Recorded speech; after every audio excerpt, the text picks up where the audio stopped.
Bonjour tout le monde, j'espère que vous allez bien. De mon côté, ça va super bien. Bienvenue sur Alliance M-Éducation. Dans la vidéo d'aujourd'hui, nous allons parler de Toronto. Toronto est la plus grande ville du Canada. Elle est moderne, dynamique, ambiante, multiculturelle et certains même peuvent la considérer comme New York aux États-Unis. Mais pour certaines personnes, elle est considérée comme la ville la plus sombre du Canada, non seulement à cause des gratte-ciels, mais plutôt à cause de la vie quotidienne et nous allons voir pourquoi dans la vidéo d'aujourd'hui. On va commencer par le logement. À Toronto, pour louer un appartement d'une chambre-salon, sachez que le loyer peut se lever jusqu'à 2500 $ par mois. Okay? Et pour les étudiants, en fait, la plupart vont vivre en colocation et il y a certains sur les réseaux sociaux qui montrent les chambres qui sont louées à 1200 $ et ce sont des chambres qui sont sans fenêtre. So I'm currently looking for a new place in Toronto, and I just wanted to show you guys some of the listings I came across, because at what point do we draw the line? Because we are literally living in hell right now, okay? So the first one here, room for rent, sharing in parentheses. Oh, look at that though, you get 2 bottles of wine and your own sleeping bag. So yeah, this is a steal, definitely recommend. Okay, we got another great option here, because who doesn't love sleeping next to a complete stranger in what looks like a dungeon, essentially, and only for $500, so great deal again. Okay, next up we have another great option here, 1 bed, 1 bath flat. I love this boho chic Guantanamo Bay prison style setting here. I think it's amazing, such a great deal, $450. So do not miss out on this opportunity, guys, before someone else snags it before you do. And next up here, we have this other great option for $800 a month. And with that, you get this Rottweiler piss-infested mattress. Yeah, it looks really comfortable, guys. B&B styled, really great. I love it. And next up, we have this Studio 1 bath, $800 a month. And yeah, if anyone is practicing DIY medical services, this is a great opportunity. Amazing price, great location. Please inquire, serious inquiries only. Thank you. And last but not least, here we have this great space here. Look how functional, great use of the space, okay? Only $13.50 a month for this room. Please, I need this. I need it right now. And you know, if you're looking to furnish any of these places, this great white office chair, need gone. Peeling outer layer, but works perfectly. Okay, good. I'm relieved to find that out. Yeah, office chair, need gone. Who did you use to torture on this chair that you need this evidence discarded, that you can't throw this in the damn trash yourself? I want to get off this planet. I'm done. Our landlord increased our rent by $7,000 per month. Sisters Yumna and Khadija Farouk have lived in a midtown Toronto building for the past 3 years. Their rent was $2,500 per month. The landlord raised the rent to $3,500 a month, and when they had concerns and wanted to change their lease, the landlord raised the rent again to $9,500 per month. We know our building is not rent controlled, so this was always something we were worried about, that if something were to happen, that this could be an issue. And of course, we can't pay $9,500 per month. There's no way he can really be serious about giving us this notice. We were just very shocked. The rent increase guideline for this year and next year is 2.5%, but the guideline does not apply to buildings built after November 15th, 2018. Landlords with newer buildings can raise the rent by as much as they want. This is egregious, horrible, and unfortunately, thanks to the current government, legal. Tenant advocate Jordy Dent says without rent controls, rents in some buildings are being hiked to astronomical levels. The simplest solution is to bring back rent control on all units. At Queen's Park, both the NDP and Liberal parties are calling on the Ontario government to bring back rent controls. To make rent more affordable and really help renters get by, Ontario needs to bring in strong rent control again. We had strong rent control in the 90s, and it is time to return it. We do have to have some form of rent control on all rental properties. The Farouk sisters now have to move out and find another place to stay, and they worry they'll also have to pay more for rent. The rental market is just so crazy right now, and the prices they've gone up, right? And so everything's just a big question mark. Pat Foran, CTV News. Hey guys, let me give you a tour of my studio apartment that I moved into. So if you live in Toronto, you know how difficult it is to find a studio for this price, trust me. And when I was in Nigeria, this was the amount of money that I was paying for a year rent. Okay, now I miss Nigeria, but I must stay here. Yeah, so this is the closet. I like it, but I still need to figure out how I'm gonna fit in all my clothes in there. And this is just my friends helping me unpack. That's the kitchen space. And let me show you my favorite part of this apartment, the washroom. Oh my god, I love the lighting. Did I just say lighting? I love everything about the washroom. And yeah, so this is my small space. I need to still figure out, or I'm still figuring out, you know, how to make it more cozy and homely, but I really love it. I love to have everything in one place because that is so difficult to find in this city. Anyways, let me know what. Ensuite, il y a le coût de la vie. À Toronto, le coût de la vie est plus cher que dans le reste du Canada. Donc, manger et faire ses courses devient problématique parce que un simple brunch peut coûter jusqu'à 30 $, ce qui fait que les gens vont travailler en continu pour pouvoir s'offrir les petits plaisirs de la vie ou tout simplement manger à leur faim. So I spent $641 on grocery this weekend. And keep in mind, it's for 3 persons and 1 little baby. 2 adults and 1 little baby. Alright, I'm going to show you what I get on the receipt. Alright, so I went to Real Canadian Superstore, Danforth. And this is the Real Canadian Superstore receipt. Look there. Alright, $479. Alright, see what I get there? See things them there? I'm going to show you. I never include this in there too. I went Canadian Tire to buy some pots. Alright, see that's the bag them there? 4 bags. So, this is what we get. We get some burger. We get some burger bun. See there? 2 burger bun. Humpty Dumpty. Some Ziploc bag right there. So, garbage bag. Some healthy mac and cheese. What is blueberry, blackberry, whatever you call it, blackberry. Popcorn. These are the burger them, you know. Callaloo, ackee and sausage, well, ackee. And then, see there, tuna, boom, everything also. So the meat them, you know. So we get lobster Luna for $11.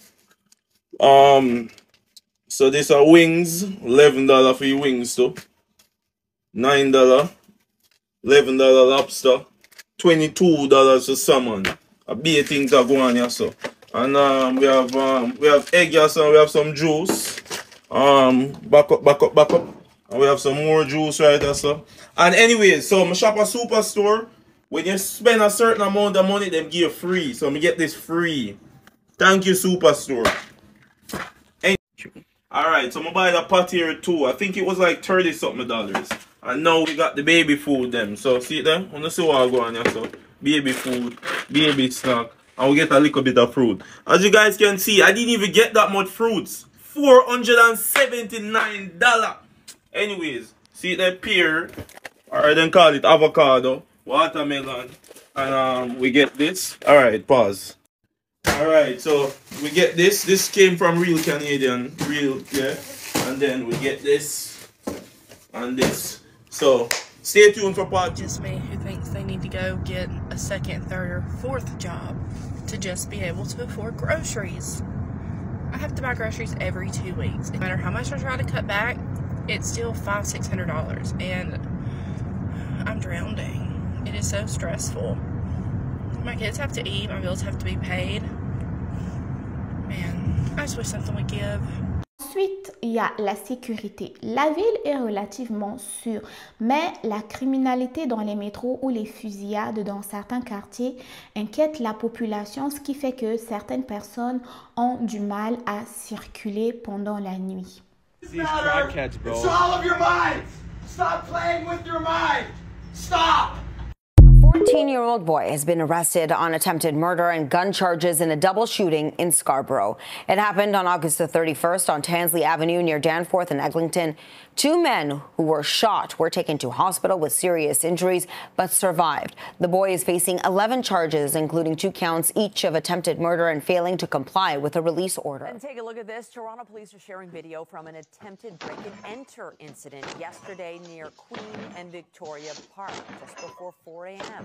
Investigators say 4 men tried to force their way into a home, but despite all that effort, they weren't successful. They eventually gave up. As you can see, they fled in a dark-colored vehicle. Anyone with information is asked to contact police at 55 Division, or you can do so anonymously at Crime Stopper. Quatrième point est un point quand même assez intéressant. Il s'agit de la propreté et des sans-abri parce que Toronto est une ville de contraste. Vous allez remarquer que des immeubles de luxe ou des immeubles chics vont côtoyer des campements de sans-abri. Et pour certaines personnes, en fait, Toronto, c'est une ville qui est en train de s'essouffler petit à petit. Tell me you live in downtown Toronto without telling it.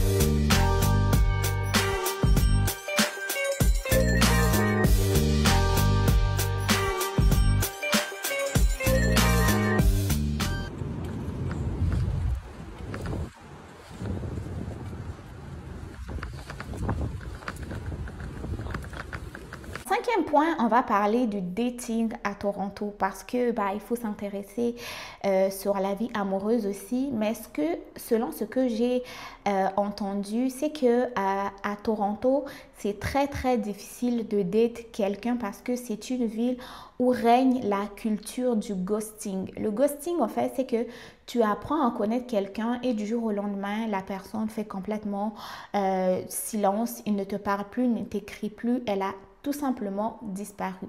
En dehors de ça, il y a le fait que d'autres personnes vont dire qu'à Toronto, les relations sont plutôt superficielles et le marché amoureux serait ultra compétitif. Toronto's dating scene is there's no dating scene in Toronto. What do you mean? There is no dating scene in Toronto. You call a girl your shorty and like she's hanging around with you for like a couple of days and that's it. Damn. There's no like I'm dead serious. Yeah. Like this is not from my personal experience. Yeah. This is like for me just like looking around and like seeing what my friends are doing Yeah. and like how they're handling relationships and I'm like, ain't that your girl? I was shocked when I found out that like out here you can have 3-4 girls at the same time. But I don't know if the girls know that. Bro, the thing is sometimes they do. And you think they're okay with that? I don't know if they are, but they know. Don't act stupid, bro. Yeah. These girls, they know, bro. They know when you're messing with another girl and they're like, as long as he treats me cool, I'm calm with it. I'm like. Oh, hi. The story is about being ghosted at 40. Yeah. So once upon a time, I was on an app called Hinge. I'm no longer on that app and I will not be going back. I've deleted it. So I matched with this person when I was on the app and we were chatting, we exchanged numbers and we're texting back and forth. It's casual. He's definitely giving I'm here for a good time, not a long time.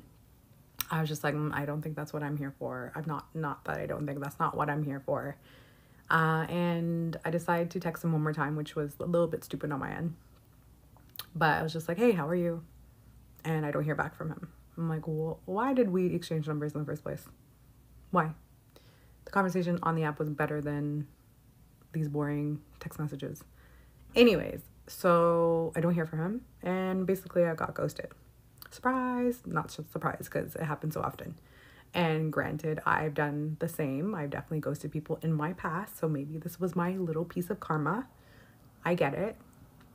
But I've done better in the most recent months, to be honest, because I just don't think it's responsible to ghost people anymore, especially at the age of 40. So, yeah, moved on, let it go. That's it. Hopefully thinking this is the end. No, it's not the end. I'm walking on my street And I see this guy who looks real familiar, like really familiar. And I was like, why does he look so familiar? I'm like, oh my God, I think he's the same person from the app / text messaging / ghost. I was like, oh my God. I was like, no, I don't think so. I was like second guessing myself, like talking myself out of it. I was like, I'm really resentful right now. I'm really jaded. Maybe I'm just making up things. Maybe I'm crazy. Gaslighting myself. Well, let it go, moved on. A few weeks later, fast forward to today, I decide to go run an errand after like 6 p.m. And I see this guy turn the corner onto the same street that I'm walking, on the same side that I'm walking.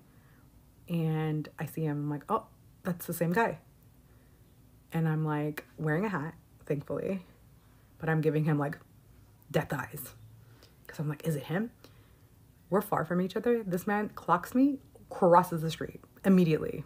Like as if he's like walking a dog and he knows I'm scared. I don't know. He crosses the street, walks on the other side. I remain on my side and I'm like, what is happening? We pass each other. I look back to see if it was him or not. Like I'm still like, what did I just see what I thought I saw? Well, I look back and the man crosses back onto the same side of the street, same side of the street as me. I was like, did he just ghost me in real life? Like, is it, he just like, yeah, he did. Yeah.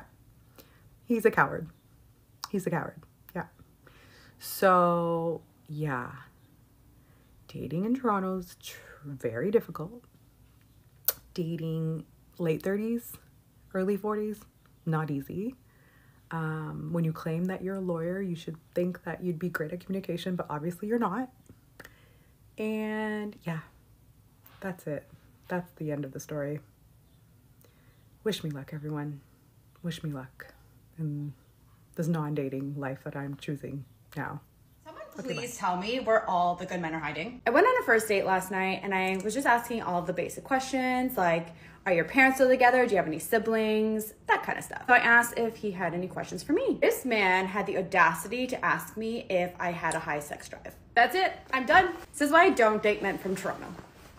I personally hate Toronto. I don't like going to Toronto. I think it's a bleak city. It's sprawling, it's gray, it's muddy, it's dreary, and the people are not very nice, and they think it's awesome, but it's not. It's like going to the fucking Death Star in Star Wars. Like, I don't know why people actually want to go there, and it's fucking expensive. I don't know why you want to go there out of all the places. I'll go there when I have to, but it's a dreary place. Alors, selon vous, pourquoi est-ce que Toronto est considérée comme la ville la plus sombre du Canada? Ben, tout simplement parce qu'en dehors des gratte-ciel qui sont très visibles, il y a la population qui est plutôt écrasée par la vie réelle, par l'inflation, difficulté de se loger, difficulté de se nourrir et même aussi difficulté d'aimer. Donc, comment survivre vraiment à Toronto? Et pour certains d'entre vous, si vous êtes à Toronto ou avez vécu à Toronto, avez-vous une autre impression de Toronto? Ou si vous avez des astuces à partager aussi, vous pouvez le faire dans les commentaires. Sinon, je vous dis merci d'avoir suivi la vidéo et à très bientôt pour du nouveau contenu. Bye bye!